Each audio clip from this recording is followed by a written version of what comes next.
참된 자유의 삶은 죽음에서 자유한 삶입니다. 우리가 세상 모든 것에서 자유한다 할지라도 죽음에서 자유하지 못한다고 하면은 아직까지도 자유한 존재가 아닙니다.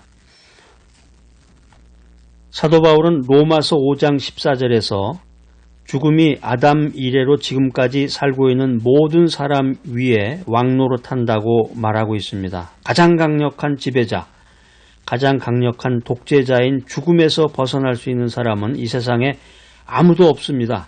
인간은 누구나 죽습니다. 여기에 아무런 예외가 없습니다.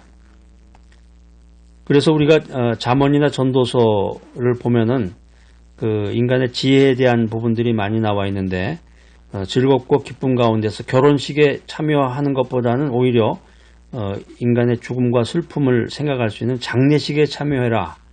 그래서 인간의 마지막, 내 인생의 마지막이 있음을 기억하라. 이런 지혜를 우리들에게 주고 있습니다. 미국의 어떤 그 코미디언이 이런 말을 해서 이 말이 미국 사회에 아주 유행한 적이 있었는데 그게 뭐냐면은 여러분, 우리가 결코 피해갈 수 없는 두 가지가 있습니다. 그 하나는 세금을 내는 것이고 또 하나는 죽는 것입니다.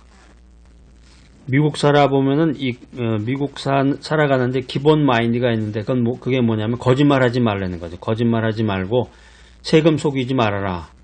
그러니까 세금 미국 연방정부에도 내고 주정부에도 내고 또 어떤 때는 카운티라고 그래서 카운티나 시에도 내는데 그 연방정부, 주정부, 카운티, 시에다 내는 그 세금을 속이게 되면은 지옥 끝까지 쫓아온다는 거예요, 그 사람들이. 이건 실제로 그렇습니다. 한국 같으면 이제 정치적인 것이나 아니면 이제 여러 가지 균형을 맞춰서 시간이 지나면 이렇게 유야무야 쓱 지나가는데 미국은 그렇지 않아요. 20년, 30년, 심지어는 40년, 50년이 지난 그런 사건도 문제가 발견이 되거나 잘못을 발견했을 때 위법하다. 반드시 그것을 들춰내서 처벌하는 사회가 미국입니다. 그러니까 이 미국이 얼마나 악착같이 세금을 거두는지를 이제 풍자했던 말인데 이제 한국은 그 전에 다큐멘트나 이제 뉴스에 보니까 고액 세금을 안 낸 사람들이 그렇게 많더라고요. 그래서 이 핑계에 저 핑계 대면서 이렇게 막 그 세금을 안 내고 피해가는 사람들이 있는데 그런데 죽음이라고 하는 것은 이렇게 핑계 대면서 피해갈 수 있는 게 아니라는 거예요.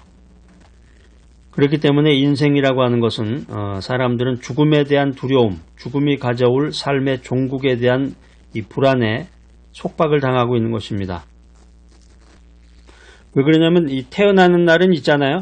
누구나 자기 생일이 있잖아요. 태어나는 것은 순서대로 태어나지만 죽는 거에는 순서가 없다. 언제 어디서 어떻게 죽을지 아무도 모르는 거예요. 그래서 코로나 확진을 받아서 병원에 가서 다시 검진을 해보니까 음성으로 판정을 받아서 룰루랄라 너무나 기뻐서 나오다가 교통사고로 죽은 사람 얘기를 들은 적이 있는데 결국에 가서 이 죽음에서 자유하지 못하면 진정으로 자유하는 인생이 될 수 없다라고 하는 것입니다. 자, 그럼 이게 성경에는 여기에 해답이 없나요? 성경에 나와 있는 그 진리를 좀 알려주십시오. 그러니까 우리가 인생 살아가면서 어떻게 죽음의 속박에서 자유할 수 있을까? 이걸 우리가 이제 성경을 통해서 하나님의 말씀 가운데서 우리가 이 진리 가운데서 자유함을 얻는 거죠. 이 고린도 후서 5장 1절에 그 해답이 적혀 있습니다.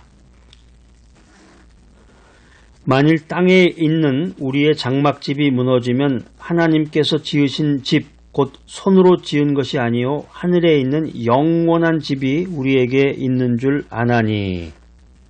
갑자기 죽는단 말이에요, 사람이. 그러니까 최근에도 제가 40대 초반인데 미국 변호사고 아주 잘 나가는 사람인데 갑작스러운 그 죽음을 맞이했다는 그런 소식을 들은 적이 있는데 갑자기 죽는 거죠. 성경에 나와 있는 대로 장막 같은 우리의 육체가 장막이라는 건 쉽게 말하면 텐트나 마찬가지예요. 우리가 이 튼튼한 집에서 살게 되는데 그 대비되는 말로서 임시 천막을 얘기하는 거죠. 장막 같은 우리의 육체가 반드시 무너지는 날이 찾아온다라고 하는 것입니다. 그러나 사도 바울은 하나님께서 지으신 집이 있기 때문에 죽음 앞에서 낙심하지 않는다 이런 고백을 하게 됩니다. 고린도후서 4장 16절에 보면 겉사람은 후패하나 우리의 속은 날로 새롭도다. 이런 말을 하면서 죽음 앞에서 죽음을 넘어 희망을 노래하고 있습니다. 사도 바울이 이런 고백을 할 수 있었던 그 비결은 무엇일까? 그 비결은 무엇일까? 그것은 하나님께서 우리를 위하여 영원한 집을 예비해 두셨다는 그 확신, 그 믿음과 확신에 있다는 것입니다. 여러분들도 오늘 고린도후서 5장 1절, 고린도후서 4장 16절 말씀을 읽으시면서 이 말씀을 묵상하시면서 하나님께서 나를 위해서 영원한 집을 예비해 두셨구나, 이런 믿음과 확신을 갖는 귀한 믿음을 가지시기 바랍니다. 성경은 죽음에 대해서 여러 가지로 설명을 하는데 그 가운데 죽음은 이사가는 것과 같다, 이런 표현이 있습니다. 살고 있던 집에 금이 가고 물이 가고 벽이 흔들리기 시작하면 수리를 하고 수리의 한계를 느낄 때 지혜로운 사람, 미래를 내다보는 사람은 새 집을 예비해 두게 됩니다. 새로운 집으로 이사하는 날 옛집에 대한 연민과 향수를 느낄지는 모르지만 절망하고 통곡하는 사람은 없을 것입니다. 아파트를 장만해서 아파트 예전에 25평, 27평의 화장실 하나짜리 집에 살다가 귀한 아파트 57평짜리 화장실 3개짜리 2개나 3개짜리 집으로 이사간다 그럴 때 얼마나 기대감을 갖겠어요. 새 집에서 살게 되었다는 그 설렘과 희망과 기다림이 그 사람의 마음을 흥분시키는 것처럼 우리가 죽음을 막연한 두려움으로 생각할 것이 아니라 하나님께서 나를 위해서 영원한 집을 하늘에 예비해 두셨다, 이런 확신을 갖게 되면은 죽음을 앞에 놓고 희망과 기다림이 나를 설레게 할 것입니다. 유명한 얘기인데요. 히틀러와 맞서 싸웠던 그 본 회퍼 목사가 감옥에 있을 때 일입니다. 어느 날 교도관이 이제 나오십시오, 이런 말을 했습니다. 그러나 그는 이것이 형장으로 가자는 말임을 직감했습니다. 그는 교도관을 따라 나가며 동료들에게 마지막으로 이런 말을 전했다고 합니다. 친구들이여, 걱정하지 마십시오. 저는 이제 새로운 삶을 시작하기 위해서 떠납니다. 이것은 새로운 삶의 시작입니다. 야, 보네포 아주 멋지네요. 멋진 말 남겼네요. 이 말이야말로 영원한 집을 예비해 둔 사람만이 말할 수 있는 당당한 고백이라고 생각합니다. 여러분 어떠십니까? 여러분은 죽음을 앞두고 죽음의 길을 떠나게 될 때 어떤 말을 세상에 남겨놓고 떠나시겠습니다? 어떤 말을 남기고 떠나시겠습니까? 친구들이여, 걱정하지 마십시오. 저는 이제 새로운 삶을 시작하기 위해서 떠납니다. 이것은 새로운 삶의 시작입니다.